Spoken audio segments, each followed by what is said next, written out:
మెదక్ జిల్లా పాపన్నపేట మండలంలోని మంజిరా నది ఒడ్డున వెలిసిన శ్రీ ఏడుపాయల దుర్గా భవాని దేవస్థానం ఆధ్యాత్మిక శక్తి భక్తిభావం కలిగిన మహాపుణ్యక్షేత్రంగా ప్రసిద్ధి చెందింది. ఆషాఢం మాసం తొలి వారం సందర్భంగా అమ్మవారి శాకంబరి దేవిగా భక్తులకు దర్శనమిస్తున్నారు.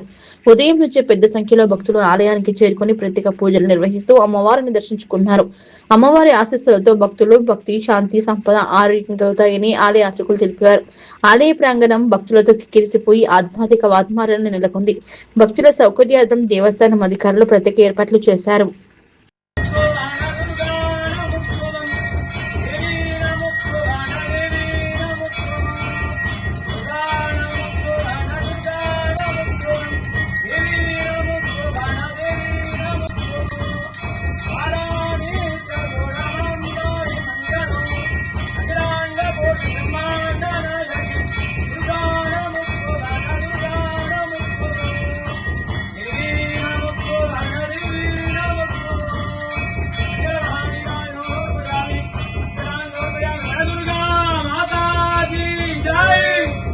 भक्तालि बृंदालि सलक्षणाशाः सम्पूर्णकर्त्रीं महिषासनां शिवां मञ्जीरनीरस्वर घोषदीप्तां वनदुर्गमाम्बां शरणं प्रपद्ये।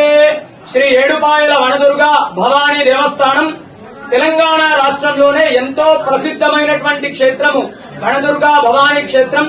అమ్మలగన్న అమ్మ ముగ్గురమ్మలకు మూలమైనటువంటి ఏడుపాయల వనదుర్గ భవానీ అమ్మవారి క్షేత్రం లోపల ఆషాఢ మాసం మొదటి ఆదివారాన్ని పురస్కరించుకొని వనదుర్గ అమ్మవారికి శాకంబరీ దేవి రూపంలో అలంకరించడం జరిగింది.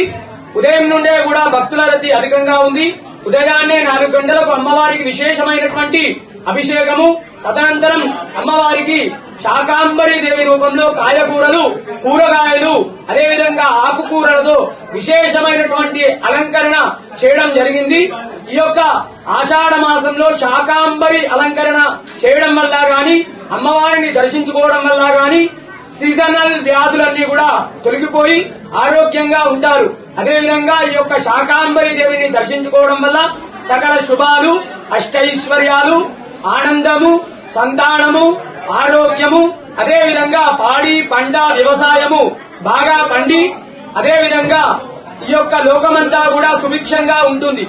తెలంగాణ రాష్ట్రం నుండే కాకుండా ఆంధ్రప్రదేశ్, కర్ణాటక, మహారాష్ట్రాల నుండి కూడా భక్తులు అధిక సంఖ్యలో వచ్చి అమ్మవారిని దర్శించుకుంటారు. వచ్చేటువంటి భక్తులకు కూడా ఎలాంటి ఇబ్బందులు కలగకుండా ఆలయ ఈవో వీరేశం సారి గారు అన్ని ఏర్పాట్లు కూడా చేయించారు. వనదుర్గా భవానీ మాతాకి జై.